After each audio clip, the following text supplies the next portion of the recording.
Hello friends, hope everyone doing good. In this video, we will see about the leading edge devices of Boeing 737 NG.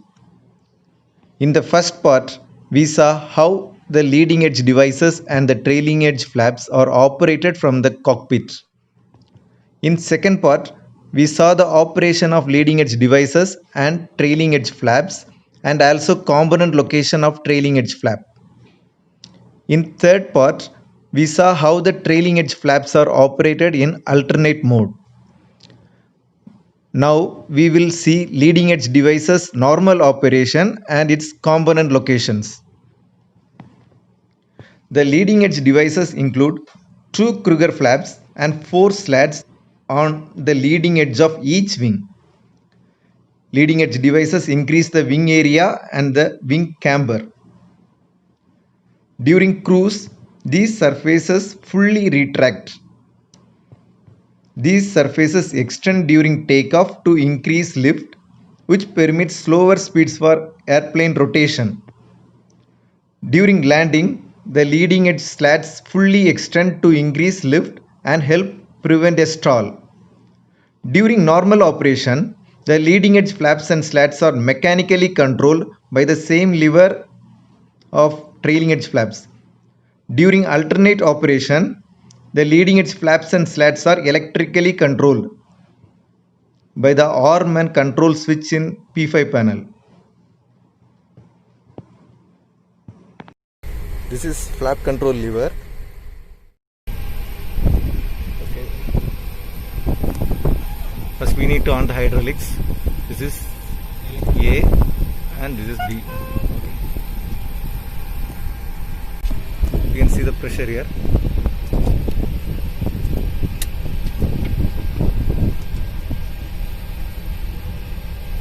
psi. Okay, the flaps are clear to operate.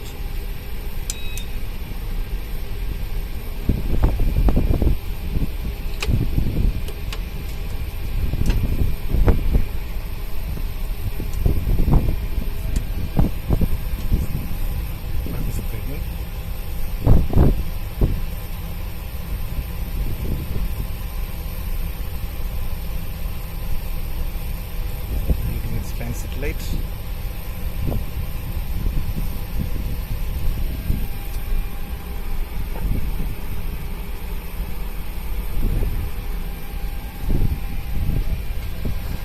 Okay, so it is in first position and leading edge flaps are extended.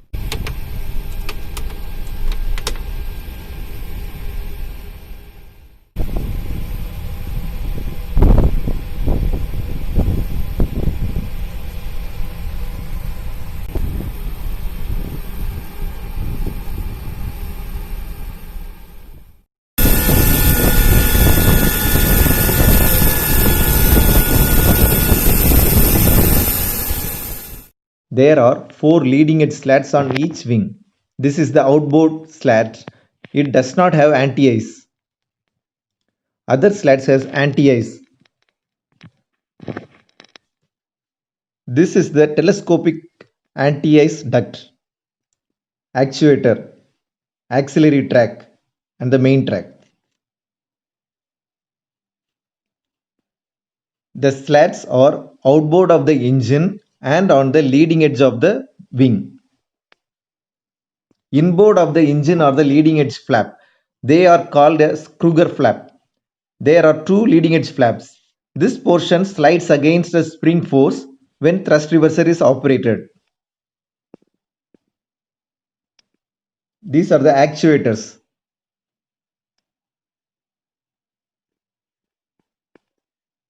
Hinges.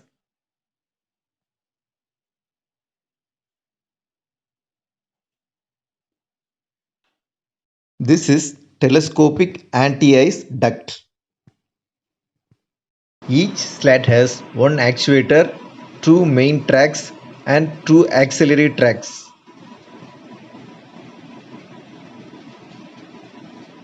This is the auxiliary track. There are two auxiliary tracks on each slats. This is the proximity sensor and the target.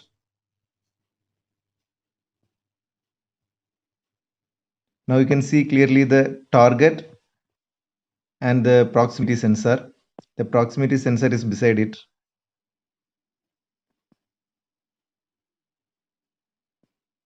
This is the actuator. It is the outer piston and inner piston. The leading edge slide has three positions: retract, extend and full extend.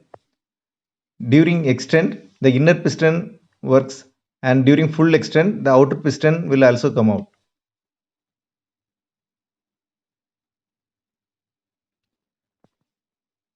It's a target for the retract indication. This is leading edge devices control valve. This is the bypass valve, and this is a PDU, hydraulic motor and the electric motor. The leading edge cruise depressurization valve prevents the leading edge flap and slat extension during cruise. The leading edge cruise depressurization valve is normally open.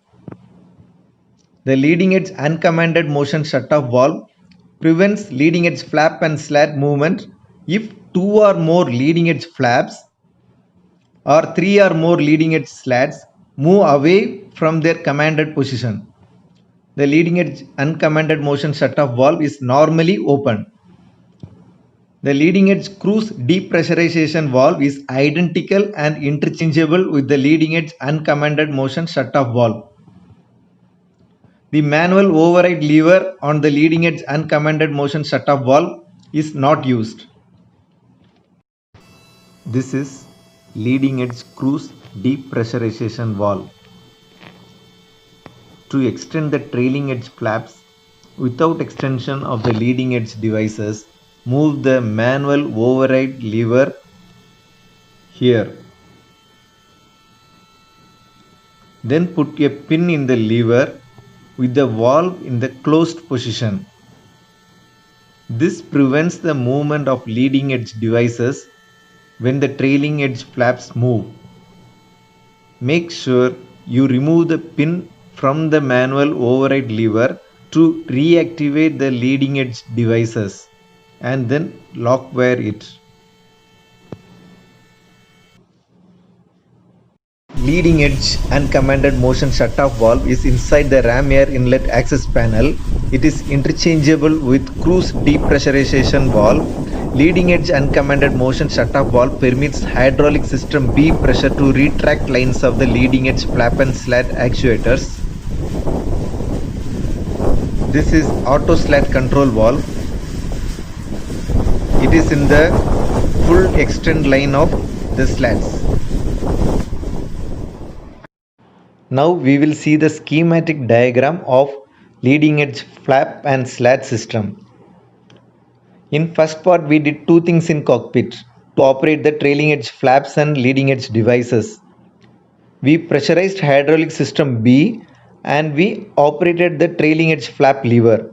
This is the hydraulic system B and this is the trailing edge flap system.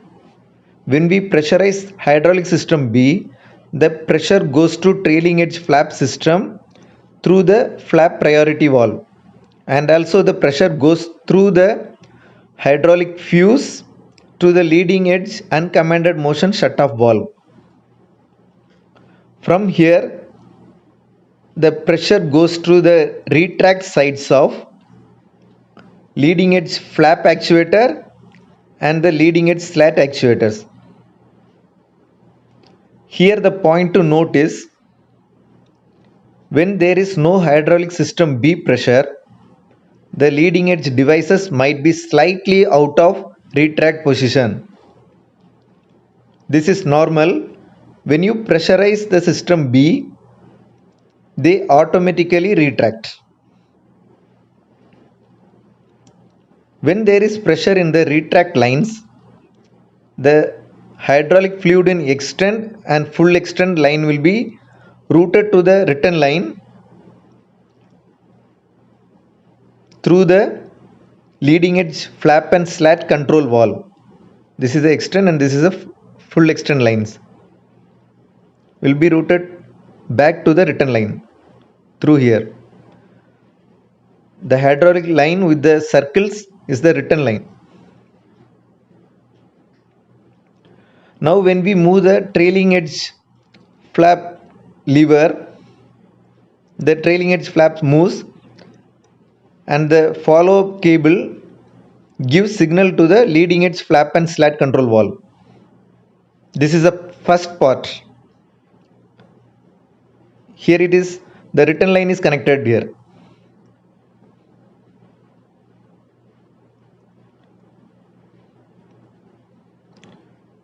When the flap lever is more than 0 position, the second part here will be connected to the pressure line and the return line here.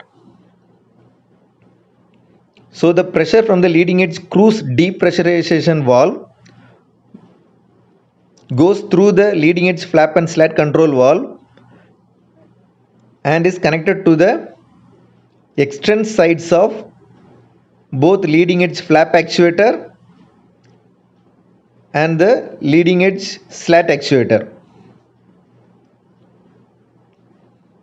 and the full extend line will be routed to the return line of hydraulic system.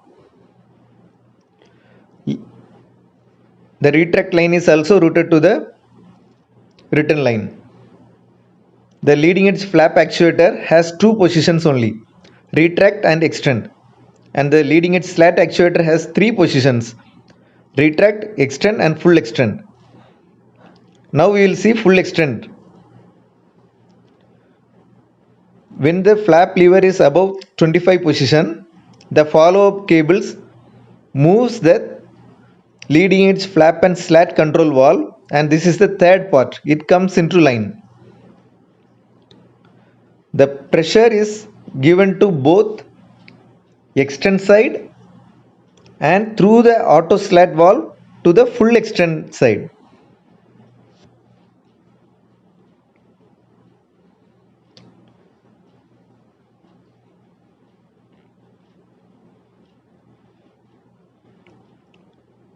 This is the auto slat valve. From here it goes to the full extend side of the leading edge slat actuators only. This is a normal system for operation of leading edge devices. This is the alternate operation of leading edge device. If the airplane gets near a stall condition, the auto slat valve sends full extend pressure to the leading edge slat actuators. This causes the leading edge slats to move from the extend position to the full extend position. Here we can see the retract fuse, and this is the extend fuse.